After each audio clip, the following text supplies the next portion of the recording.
নমস্কার বন্ধুরা, সর্বাণী রান্নাঘরে আপনাদের সবাইকে স্বাগত। বন্ধুরা, আজকে আমি চলে এসেছি ভীষণ মজাদার একটা স্ন্যাক্সের রেসিপি নিয়ে। 1 কাপ ময়দা এবং একটি মাত্র ডিম দিয়ে তৈরি এই স্ন্যাক্স যে কেউ খুব সহজেই ঝটপট বানিয়ে নিতে পারবেন। আশা করি বন্ধুরা আজকের রেসিপি আপনাদের সবারই ভীষণ ভালো লাগবে। তাহলে চলুন বন্ধুরা, আর দেরি না করে মূল রেসিপিতে যাওয়া যাক।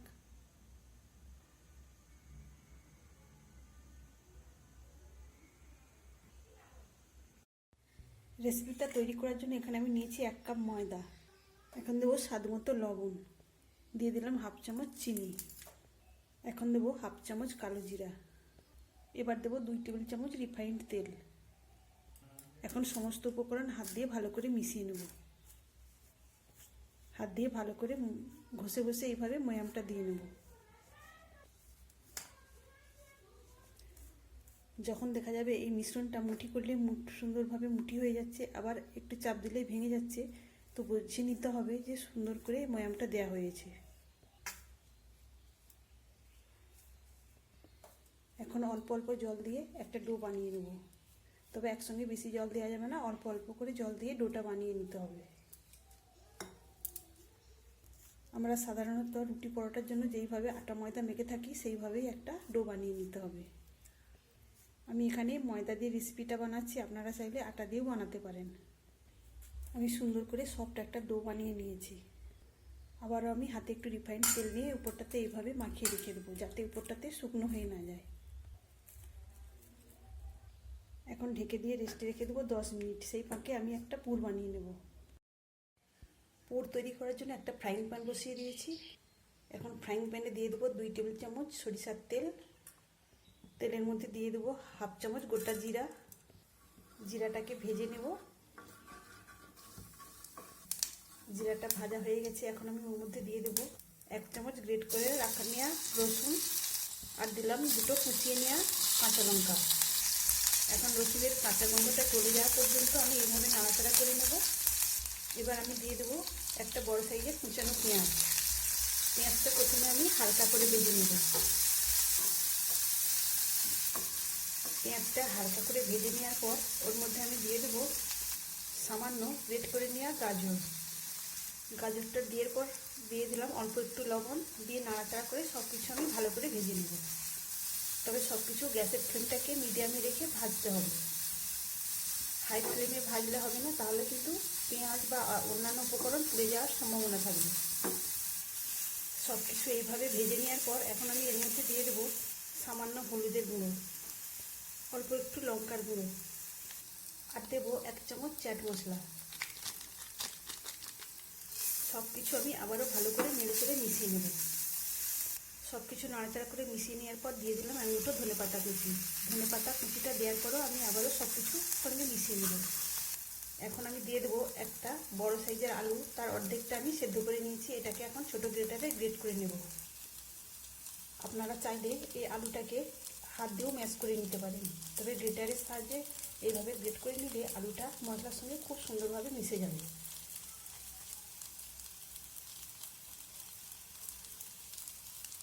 সম্পূর্ণ আলুটা আমি এই গ্রেটারের সাহায্যে গ্রেট করে নিয়েছি।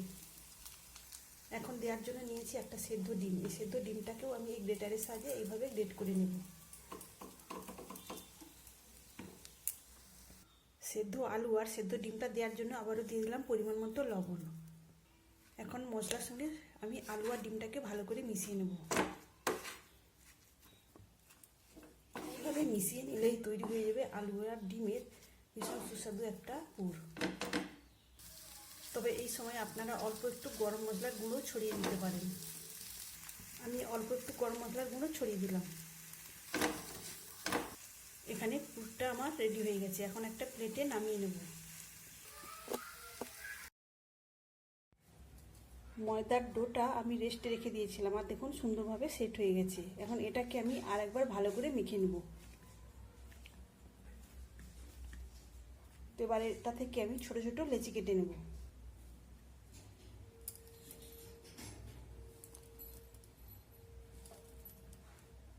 সবকটা লেচি কেটে নিয়েছি। এবার এগুলোকে আমি গোল করে নেব। সবকটা লেচি গোল করে নিয়েছি। এবার প্রত্যেকটা লেচি আমি রুটির মতো করে বেলে নেব। বেলে নেওয়ার জন্য আমি অল্প একটু তেল নিয়েছি, এই তেল দিয়ে বেলবো, আটা বা ময়দা কোনো কিছু দিয়ে বেলবো না। তো এইভাবে আমি এই রুটিটাকে একটু পাতলা করে বেলে নেব, খুব বেশি মোটা হবে না।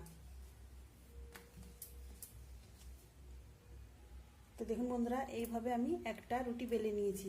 একই রকমভাবে আমি আগে সব রুটিগুলো বেলে নেব।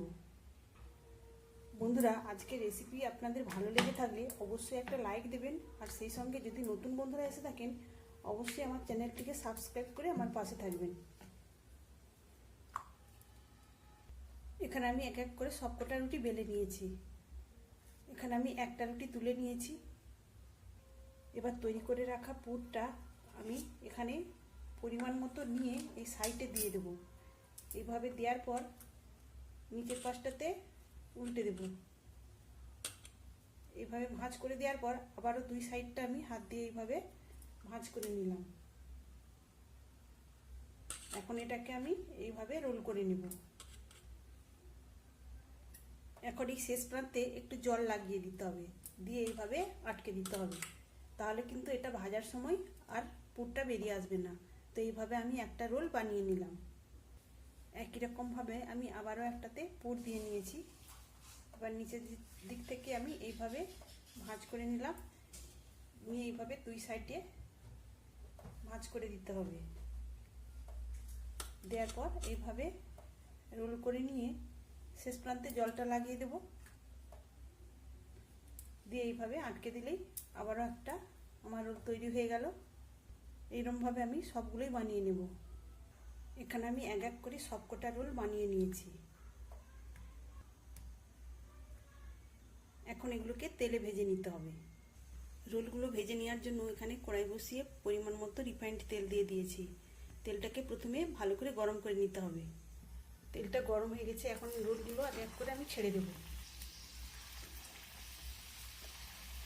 এখানে আমি 4টে রোল ভাজার জন্য দিয়ে দিয়েছি। এখন গ্যাসের ফ্লেমটাকে একটু কমিয়ে দিতে হবে। এই স্ন্যাক্সগুলো কিন্তু হাই ফ্লেমে ভাজলে হবে না, তাহলে কিন্তু তাড়াতাড়ি কালার এসে যাবে আর খাস্তাভাবে তৈরি হবে না। মিডিয়াম আঁচে এগুলোকে উল্টে পাল্টে ভেজে নিতে হবে। আর দেখুন আমি কিছুক্ষণ ভেজে নিয়েছি আর সুন্দর একটা কালারও এসেছে। এখন এগুলোকে আমি নামিয়ে নেব। তেল থেকে ছেঁকে তুলে নিয়েছি, আর দেখুন দেখতে কতটা সুন্দর হয়েছে আর কতটা লোভনীয় লাগছে। বাকিগুলো একই রকমভাবে ভেজে নেব। বাকিগুলোও আমার ভাজা হয়ে এসেছে। এগুলো কতটা খাস্তা হয়েছে আপনারা আওয়াজ শুনেই বুঝতে পারছেন। এখানে আমি সবকটা রোল ভেজে নিয়েছি। এগুলো এমনিও খেতে ভীষণ ভালো লাগবে, তাছাড়া টমেটো সসের সঙ্গে খেতেও দারুণ লাগবে। তাহলে বন্ধুরা, আপনারা অবশ্যই একবার এইভাবে বাড়িতে বানিয়ে দেখবেন, আর কেমন হয়েছে আমাকে কমেন্ট করে জানাতে ভুলবেন না। তাহলে আজকের মতো আসি। সবাই ভালো থাকবেন, সুস্থ থাকবেন। ধন্যবাদ।